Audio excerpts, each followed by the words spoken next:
नमस्कार दोस्तों, बहुत बहुत स्वागत है आप सभी का रोशन सा स्टडी पॉइंट पे। और उम्मीद करता हूं कि आप सभी बहुत अच्छे होंगे और आप लोग अपनी स्टडी का, अपनी फैमिली का और अपने फिटनेस का बहुत ही अच्छे से ध्यान में रख रहे होंगे। सो बच्चों, आज की इस वीडियो में हम क्या समझने वाले हैं? आज की इस वीडियो में हम समझने वाले हैं व्यष्टि अर्थशास्त्र को।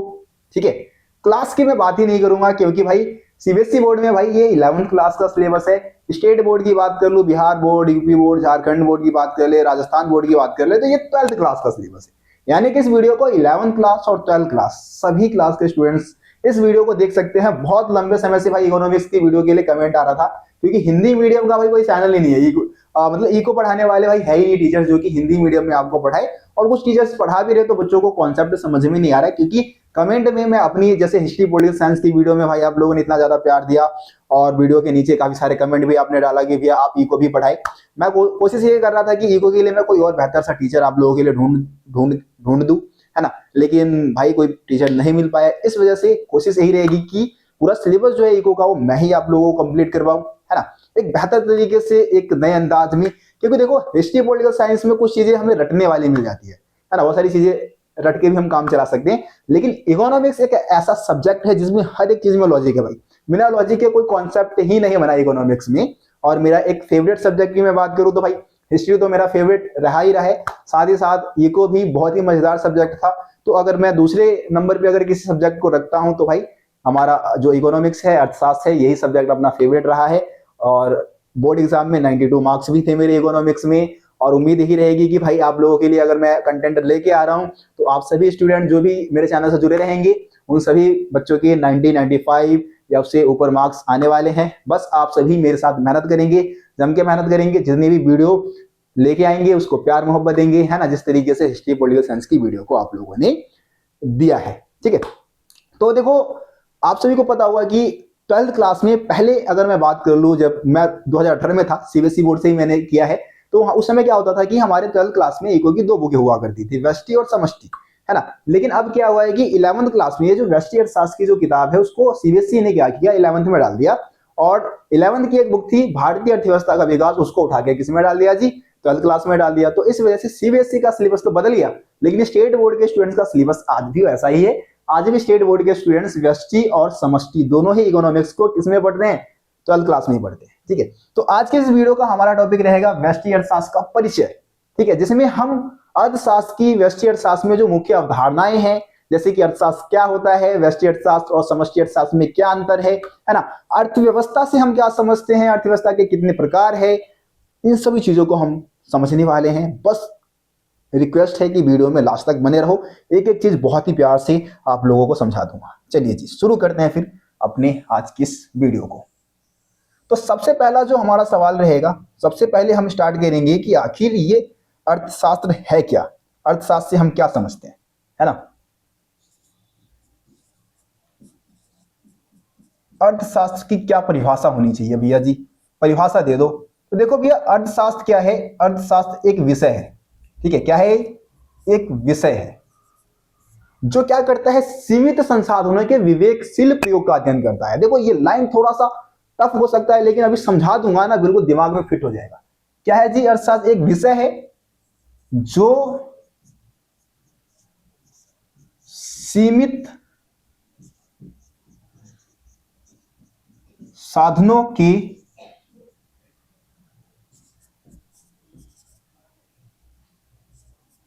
विवेक लिखना है भाई, विवेकशील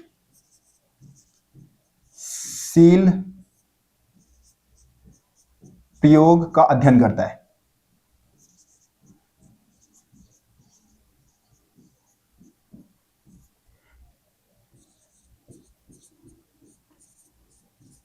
ठीक है, अर्थशास्त्र की क्या परिभाषा होगी कि भाई अर्थशास्त्र एक विषय है, एक सब्जेक्ट है ना, एक विषय है जो सीमित संसाधनों के विवेकशील प्रयोग का अध्ययन करता है।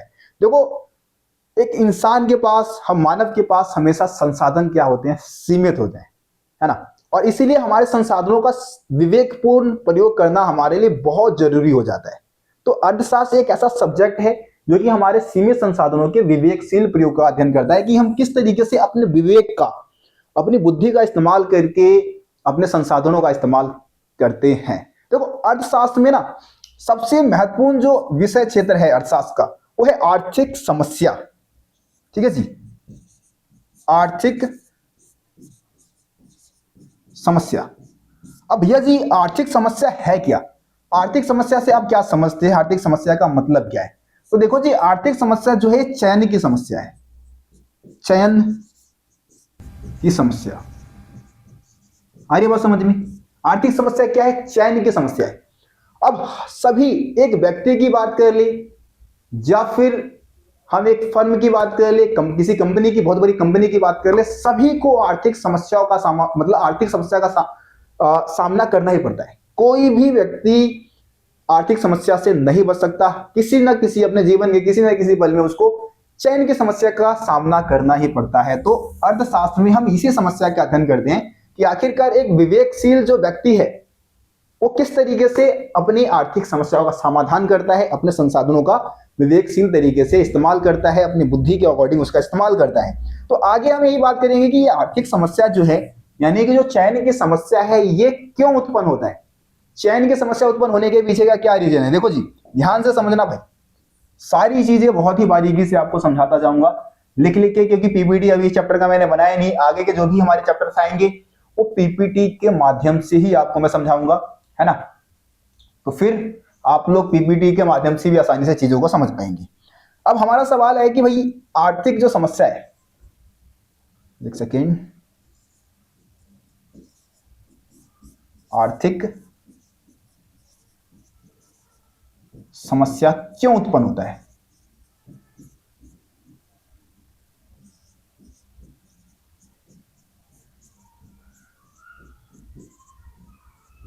आर्थिक समस्या उत्पन्न होने के पीछे के प्रमुख कारण क्या है, क्या रीजन है ऐसा जिससे कि हमें आर्थिक समस्या का सामना करना पड़ता है?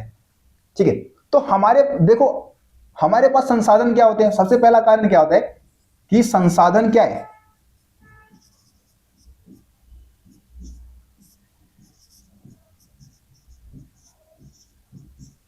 सीमित होना, है ना। हमेशा इंसान के पास संसाधन क्या होते हैं, सीमित होते हैं। कहने का मतलब ये है कि एक निश्चित समय बिंदु पे आप जो भी चीजें खरीदना चाहते हैं ना उसको नहीं खरीद सकते। चाहे कोई अंबानी की बात कर लो, टाटा बिरला की बात कर लो, वो एक निश्चित समय बिंदु पे ना जो चीज खरीदना चाहते हैं उसको नहीं खरीद सकते, क्योंकि उनके पास, सभी के पास संसाधन क्या होते हैं, सीमित होते हैं। असीमित संसाधन नहीं होता, इतने संसाधन नहीं। आप अंबानी जी का एक एग्जाम्पल लेते हैं भाई, वो चाहते हैं कि इस समय वो पूरी दुनिया को खरीद ले या पूरे पृथ्वी को खरीद ले, क्या कर सकते हैं? क्या इतना उनके पास संसाधन है?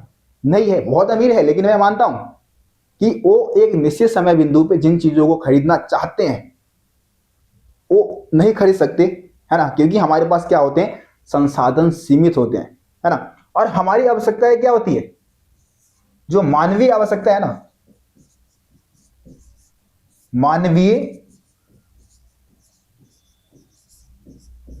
जो मानवीय आवश्यकता है वो असीमित होती है। ठीक है जी, मानवीय आवश्यकता क्या होती है, असीमित होती है। यानी कि हमें बहुत सारी चीजें चाहिए। जैसे आपके पास अगर रिसोर्सेज की बात कर ले तो आपके पास जो भी रिसोर्सेज है उसके आधार पर आप बहुत कुछ चीजें खरीदना चाहते होंगे, है ना। आप चाहते होंगे भाई घर ले ले, कार ले ले, बाइक ले ले, है ना, एसी लगवा ले, बहुत बड़ा टीवी लगवा ले। लेकिन आपके पास क्या होते हैं, रिसोर्सेज तो है लेकिन वो सीमित है। उसमें आपको ये देखना पड़ेगा कि भाई उसका इस्तेमाल आप कहाँ करेंगे। ठीक है, तो आर्थिक समस्या उत्पन्न होने के पीछे का पहला कारण क्या है कि हमारे पास संसाधन क्या है, सीमित है। हमारे संसाधनों का सीमित होना, मानवीय आवश्यकताओं का असीमित होना, है ना जी। दूसरा कारण ये हो गया। तीसरा कारण क्या है, संसाधनों का वैकल्पिक प्रयोग है भाई। संसाधनों का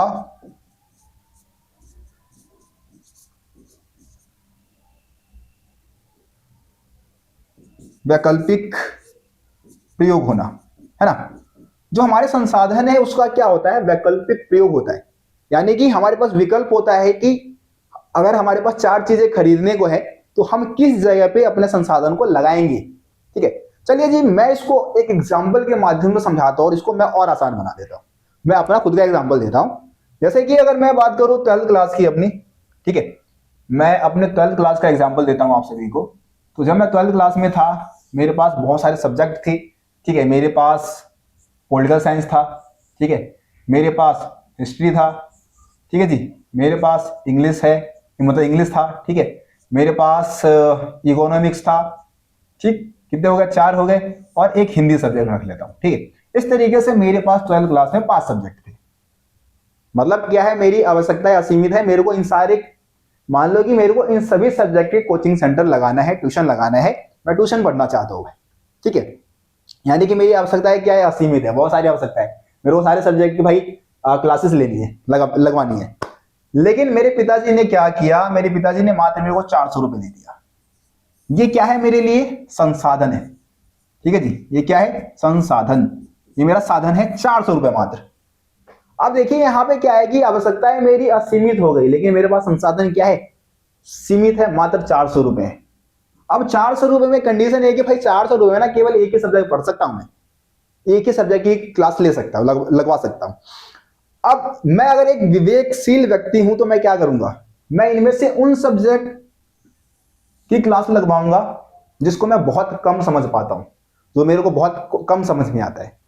तो मैंने देखा है कि यार इकोनॉमिक्स जो है वो थोड़ा टफ है, इकोनॉमिक्स मेरे ना पल्ले जल्दी पड़ता नहीं, थोड़ा लैंग्वेज टफ है, चीजें समझ में नहीं आती जल्दी। तो मैंने क्या किया, अपने 400 रुपए को इकोनॉमिक्स में लगा दिया, मैंने अपने बुद्धि का इस्तेमाल किया। मेरे को लगा कि भाई बाकी सारे सब्जेक्ट तो मैं सेल्फ स्टडी से कर लूंगा खुद से, क्योंकि देखो जब मैं 2018 में सीबीएसई बोर्ड दिया था तो उस समय भाई यूट्यूब चैनल वगैरह भी नहीं होते थे जिससे कि यूट्यूब से पढ़ लो, फोन भी नहीं था अपने पास, तो सेल्फ स्टडी ही करना होता था, सारी चीजें नोट्स खुद से बनाओ, खुद से पढ़ो, इस तरीके से, ठीक है।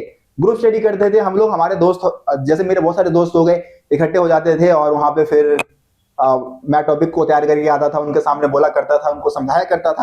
तो कहीं ना कहीं जो टीचिंग स्किल है वो उसी समय से मेरे अंदर आने लग गया था, विकसित होने लग गया था, ठीक है। तभी से मैं पढ़ा रहा हूँ, मुझसे मतलब 12th क्लास में था तभी से मैं बच्चों को पढ़ाता हुआ आ रहा हूँ। अपने दोस्तों से शुरू किया था, फिर कोचिंग सेंटर में पढ़ाया और आज यूट्यूब पे पढ़ा रहा हूँ, ठीक है। तो मैंने क्या किया, अपने 400 रुपए का वैकल्पिक प्रयोग था, इन सारे सब्जेक्ट पे मैं खर्च कर सकता था, लेकिन मैंने क्या किया, अपनी बुद्धि का इस्तेमाल किया, विवेक का इस्तेमाल किया, और इन 400 रुपए को मैंने इस 400 रुपए को इकोनॉमिक्स की क्लास पे खर्च कर दिया, ठीक है। तो ये इस एग्जाम्पल से क्या समझते हैं कि भाई आर्थिक समस्या क्यों उत्पन्न होता है, क्योंकि हमारे पास संसाधन सीमित होते हैं, क्योंकि 400 रुपए में मेरा रिसोर्सेज था वो सीमित था, है ना। मानवीय आवश्यकताएं क्या होती है, असीमित है, यानी कि मेरी आवश्यकता असीमित थी, मेरे को ये सारी क्लासेस लगवानी थी, ठीक। लेकिन मैंने क्या किया, अपने संसाधन का वैकल्पिक प्रयोग किया, है ना। एक विकल्प था मेरे पास कि मैं कहां खर्च करूं, तो मैंने इको पे खर्च कर दिया। ये क्या रहा, मेरे संसाधन का वैकल्पिक प्रयोग हो गया।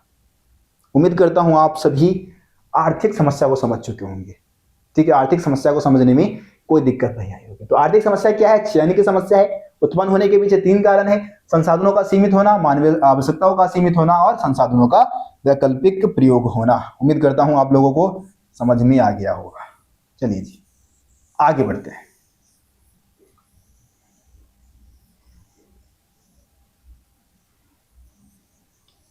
अब हम बात करते हैं, चलिए इसको भी मिटा ही देते हैं, अब इसकी जरूरत क्या है।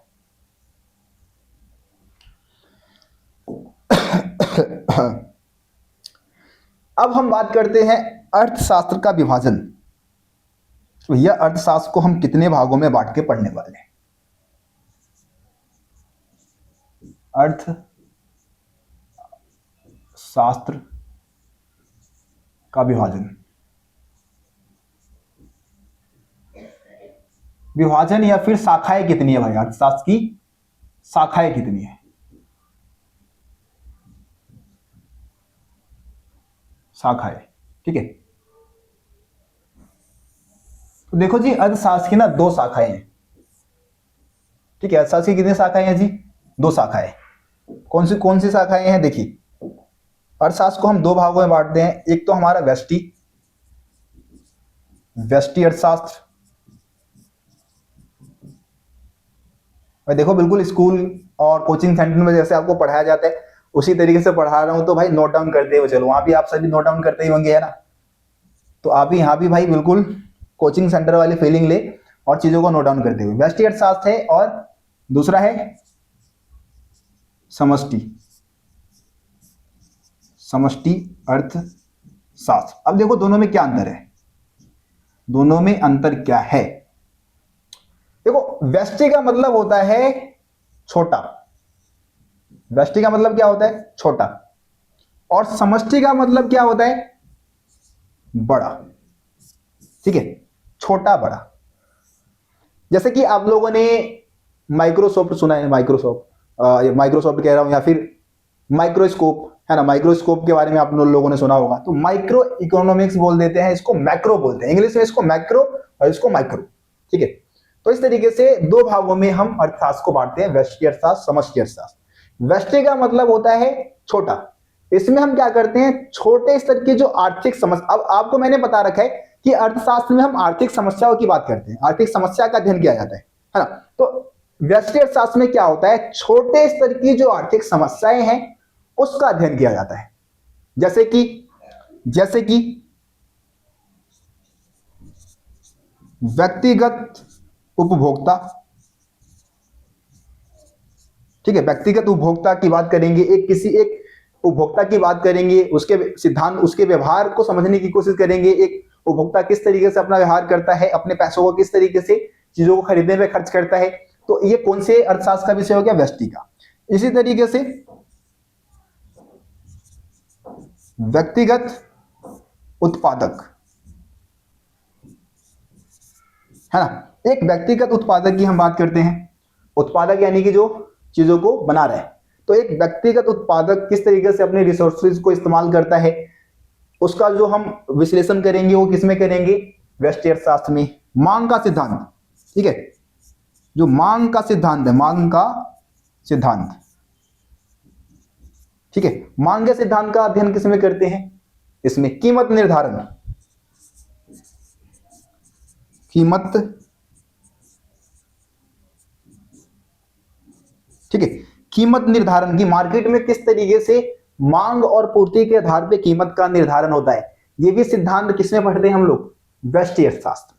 तो व्यष्टि अर्थशास्त्र वो अर्थशास्त्र की वह शाखा है, वह ब्रांच है जो कि छोटे स्तर की आर्थिक समस्याओं का अध्ययन करता है। इसको सूक्ष्म अर्थशास्त्र भी बोल देते हैं, सूक्ष्म मतलब छोटा, या फिर व्यष्टि अर्थशास्त्र। समष्टि अर्थशास्त्र में जो बड़े स्तर की जो आर्थिक समस्या होती है, जो पूरे राष्ट्रीय स्तर की जो आर्थिक समस्या होती है उसका अध्ययन किया जाता है। जैसे कि बेरोजगारी का सिद्धांत है ना, राष्ट्रीय आय की अवधारणा होगी, राष्ट्रीय आय की अवधारणा, ठीक है। इसके अलावा हम बात कर सकते हैं जीडीपी। जीडीपी के बारे में हम बात करते हैं। जीडीपी मतलब आप समझते हैं ना, सकल घरेलू उत्पाद, जो कि एक वर्ष के दौरान एक देश की घरेलू सीमा के अंदर जो भी वस्तु और सेवाओं का उत्पादन होता है उसका अंतिम बाजार मूल्य क्या कहलाता है, जीडीपी। तो जीडीपी के बारे में हम इसी में समझते हैं, ठीक है। समग्र मांग और समग्र पूर्ति की हम बात कर ले, या फिर मुद्रास्फीति, बहुत बढ़िया टॉपिक रहता है एक, मुद्रास्फीति, ठीक है। ये मुद्रास्फीति का मतलब क्या होता है, मुद्रास्फीति का मतलब होता है कीमतों में वृद्धि, जो लगातार कीमत बढ़ रहा है, किस वजह से बढ़ रहा है, क्या कारण है ना, इन सभी चीजों का विश्लेषण किया जाता है समष्टि अर्थशास्त्र में, ठीक है जी।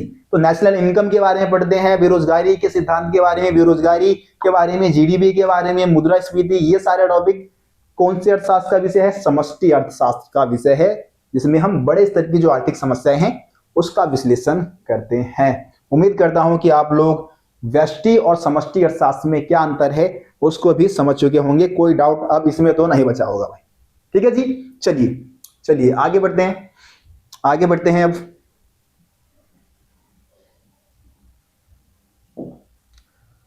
अब हम अर्थव्यवस्था की बात कर लेते हैं।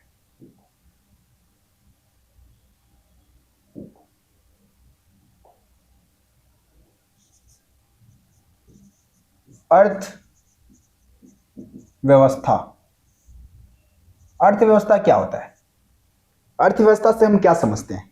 देखिए बच्चों, अर्थव्यवस्था वह व्यवस्था है या वह प्रणाली है जो लोगों को जीविका तथा जीविका अर्जित करने के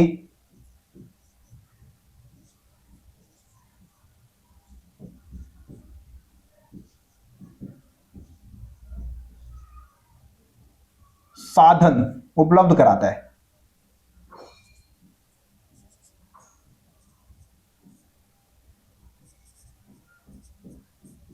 चलिए, क्या समझे? अभी तो लिख दिया है मैंने।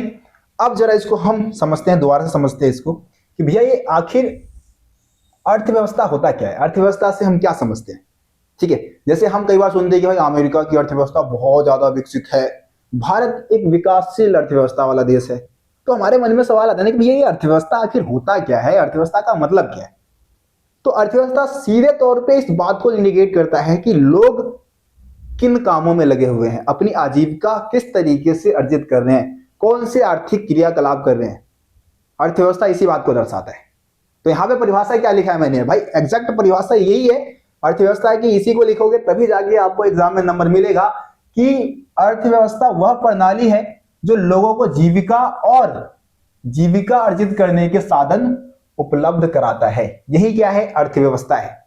अब अर्थव्यवस्था सीधे सीधे इंडिकेट करेगा कि भाई एक क्षेत्र, जैसे मैं आजादपुर की बात कर लूं, मैं कहां रहता हूं जी, आजादपुर में।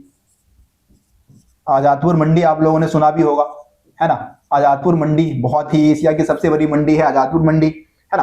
तो आजादपुर एरिया के जो लोग हैं ना, वो अपनी आजीविका अर्जित करने के लिए सब्जी बेच रहे हैं, फल बेच रहे हैं, मजदूरी कर रहे हैं, कुछ का व्यापार है, खुद का बिजनेस चला रहे हैं। तो अर्थव्यवस्था यही इंडिकेट करता है कि भैया लोग अपनी आजीविका अर्जित करने के लिए किन कामों में लगे हुए हैं, क्या काम कर रहे हैं, है ना। ये एक तरीके का प्रणाली है, अर्थव्यवस्था एक तरीके का व्यवस्था है जो एक तरीके से लोगों की जीविका का अध्ययन करता है, वो किन कामों में लगे हुए। सिंपल परिभाषा आप दे सकते हो। अब सवाल उठता है भैया अर्थव्यवस्था के प्रकार कितने हैं। उम्मीद करता हूं अर्थव्यवस्था का मतलब आप लोग समझ चुके होंगे। ठीक है, अब अर्थव्यवस्था के प्रकार को समझो कि आखिर अर्थव्यवस्था कितने प्रकार का हो सकता है।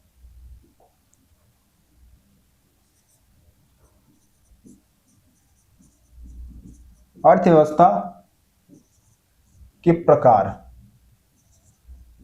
देखो जी, अर्थव्यवस्था को हम सभी ना 3 प्रकार में बांटते हैं, 3 भागों में इसको बांटा जाता है। ठीक है, कौन कौन से प्रकार है भाई, बड़े ध्यान से समझने हैं आप सभी को।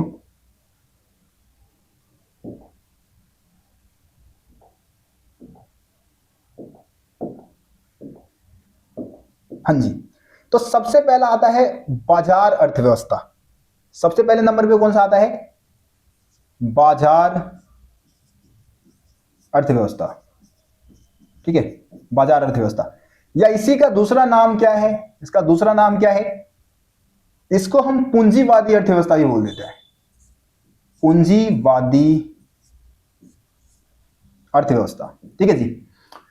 दूसरा जो प्रकार रहेगा हमारा वो है केंद्रीय योजनाबद्ध अर्थव्यवस्था। केंद्रीय योजनाबद्ध,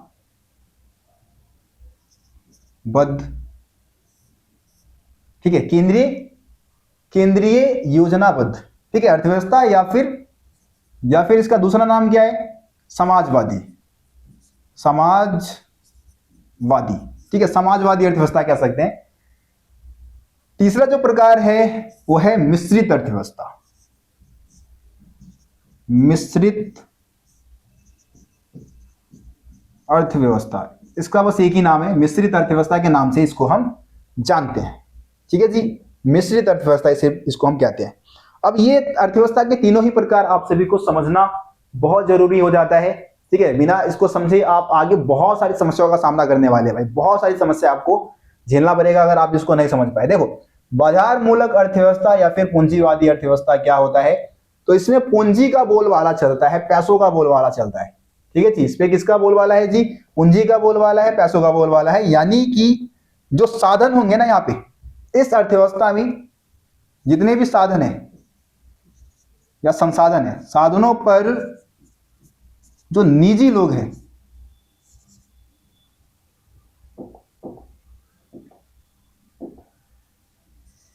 निजी लोगों का नियंत्रण होता है भाई,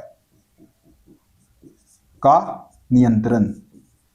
ठीक है, आइए बात समझ में।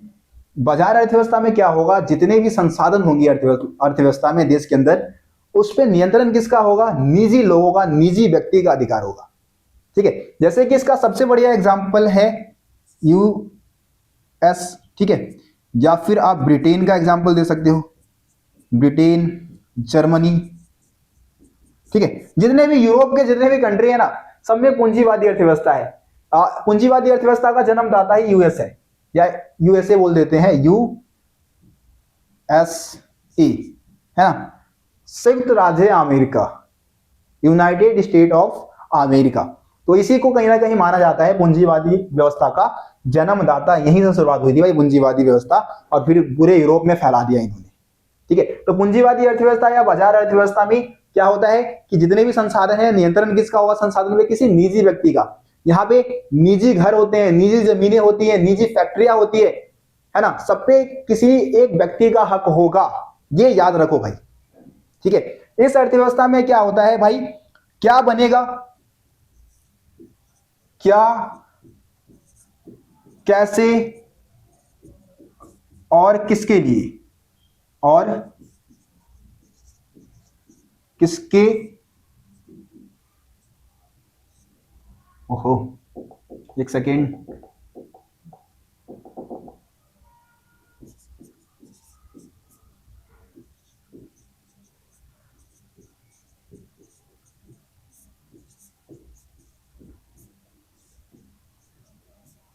ठीक है। देखो, इस अर्थ नीचे जगह की कमी है, मैं ऐसे आपको समझा देता हूं। ठीक है, लिखने में थोड़ा बन नहीं रहा है। तो यहाँ पे क्या होता है कि क्या, कैसे और किसके लिए उत्पादन किया जाए, ये सारे निर्णय किसके द्वारा लिए जाते हैं? निजी व्यक्तियों द्वारा लिए जाते हैं, बाजार द्वारा निश्चित होते हैं।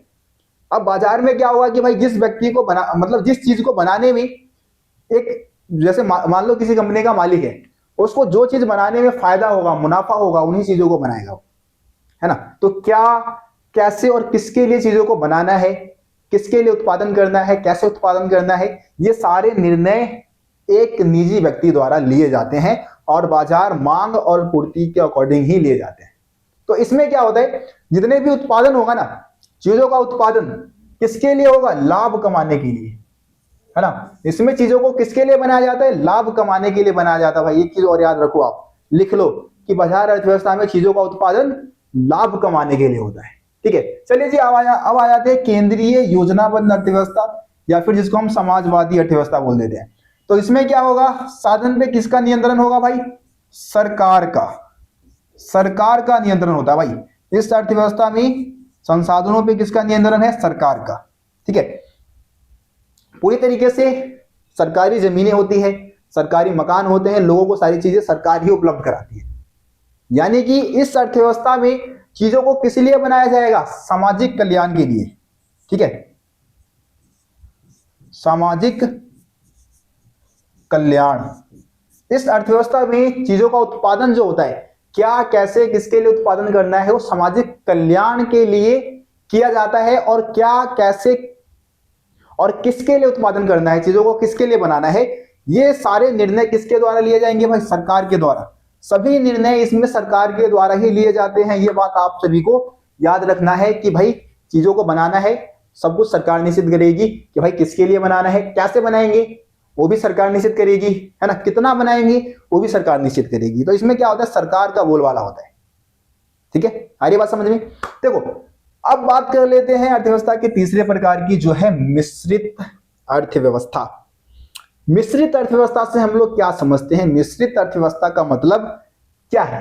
देखिए, मिश्रित का मतलब क्या है? मिला जुला। तो ये अर्थव्यवस्था क्या है? दोनों का मिश्रण होता है इसमें, है ना जी। ठीक है, इसमें क्या है, अर्थव्यवस्था, दोनों अर्थव्यवस्था की हम बात कर ले, बाजार मूलक अर्थव्यवस्था और केंद्रीय योजनाबद्ध अर्थव्यवस्था, या फिर समाजवादी अर्थव्यवस्था, है ना। इसमें पूंजीवादी और समाजवादी अर्थव्यवस्था दोनों के गुण पाए जाते हैं, दोनों का मिश्रण होता है ये। इसमें कुछ सरकारी फर्में भी होगी, कुछ निजी फर्में भी होगी, सरकारी कंपनियां भी होंगी और निजी कंपनियां भी होंगी। दोनों तय करेंगे भाई क्या बनाना है, किसके लिए बनाना है, कितना बनाना है। इसका फैसला सरकार भी करती है, सरकारी कंपनियां होती है वो भी करती है, और जो निजी फर्में होती है, निजी कंपनियां होती है वो भी करती है। दोनों ही क्षेत्र इसमें, सरकारी क्षेत्र और निजी क्षेत्र, दोनों ही क्षेत्र इसमें पाए जाते हैं। ठीक है, तो मिश्रण है, दोनों का मिला जुला होता है, इसको आप आसानी से समझ सकते हो। आप इन दोनों को समझ गए तो आप इसको भी समझ जाओगे, है ना। उम्मीद करता हूं अर्थव्यवस्था के प्रकार को भी आप समझ गए होंगे। देखो मतलब केंद्रीय योजनाबद्ध अर्थव्यवस्था या फिर समाजवादी अर्थव्यवस्था का आप अगर एग्जाम्पल दोगे तो रूस है, ठीक है जी। रूस जिसको हम पहले सोवियत संघ बोलते थे, सोवियत संघ, ठीक है, पहले सोवियत संघ बोला जाता था, अब रूस बोल देते हैं। या फिर चीन की बात कर लो, चाइना में भी इसी प्रकार की अर्थव्यवस्था अपनाई गई है, ठीक है। इसके अलावा आप उत्तरी कोरिया की बात कर लो तो वो भी, वहां पे भी यही व्यवस्था है, ठीक है, समाजवादी अर्थव्यवस्था ये। मिश्रित अर्थव्यवस्था का सबसे बढ़िया एग्जांपल कौन सा देश है भाई? भारत, पाकिस्तान, ठीक है, ये सारे जो देश है वो मिश्रित अर्थव्यवस्था वाले हैं। बांग्लादेश की बात कर लो, एशिया के ज्यादातर बहुत सारे देश जो है वो मिश्रित अर्थव्यवस्था को फॉलो करने वाले हैं, मिश्रित अर्थव्यवस्था को उन्होंने अपनाया हुआ है, ठीक है जी। तो ये सारे कॉन्सेप्ट आप लोग समझ चुके होंगे, उम्मीद करता हूं आप लोगों को समझ में आ गया होगा। किसी भी चीज में आपको डाउट है भाई, बेझिझक आप सभी मेरे को कमेंट में बता सकते हैं कि भैया ये टॉपिक हमें समझ में नहीं आया, दोबारा समझाओ, ठीक है। मैं आपको सभी को दोबारा से समझाऊंगा, दोबारा वीडियो बनाना पड़ जाए बनाऊंगा। अगर आपको समझ में आ गया, वीडियो को लाइक कर देना भाई, शेयर कर देना अपने दोस्तों को, बता दो भाई, आगाज कर दो कि हाँ रोशन भैया आ गए हैं ईगो पढ़ाने, ठीक है जी। चलिए अब ये हो गया हमारा। एक और परिभाषा आता है आर्थिक क्रिया। आर्थिक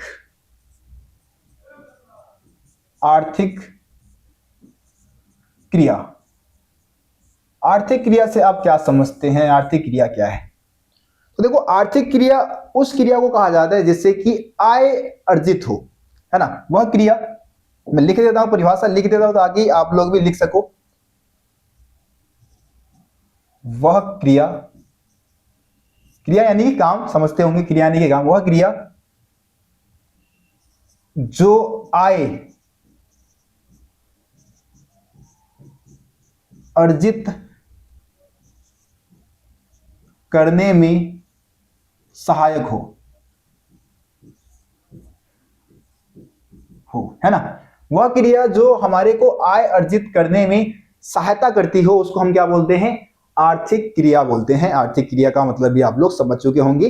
जैसे कि एक मजदूर मजदूरी करता है तो उससे उसको इनकम मिलती है, फल वाला फल बेच रहा है, सब्जी वाला सब्जी बेच रहा है ना, कुछ उद्योग धंधे चला रहे हैं, तो वो आर्थिक क्रिया कर रहे हैं, मतलब कि वो आय अर्जित कर रहे हैं। गैर आर्थिक क्रिया जैसे कि आपको इनकम नहीं मिल सकता, बस आप सेवा दे रहे हो। जैसे कि अगर मैं रक्तदान कर रहा हूं तो मैं रक्तदान मुफ्त में कर रहा हूं, है ना, या फिर इसमें कोई मतलब वर्क नहीं हो रहा है, इसमें कोई वर्क नहीं हो रहा है ना, तो ये आर्थिक क्रिया में नहीं होगा, इसको हम गैर आर्थिक क्रिया में काउंट करेंगे। उसके बाद अर्थशास्त्र में एक और परिभाषा आ जाती है, सकारात्मक अर्थशास्त्र।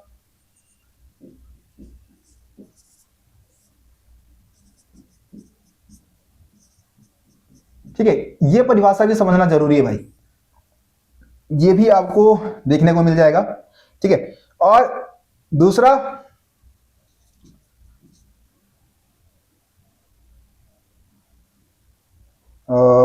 एक सेकेंड,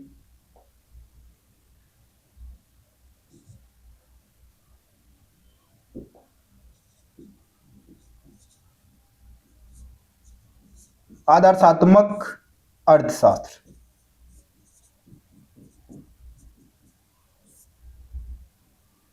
ठीक है, ये दो अर्थशास्त्र के प्रकार है, इसको भी समझ लो, ये भी इंपॉर्टेंट है, आपके एग्जाम में यहां से भी क्वेश्चन आता है, इसको भी आप लोग समझिए ध्यान से। देखिए जी, तो सकारात्मक अर्थशास्त्र का मतलब क्या है, पॉजिटिव इकोनॉमिक्स क्या होता है? तो इसमें ना क्या है ऐसी जो समस्याएं है ना उसका समाधान होता है, उसकी हम बात करते हैं।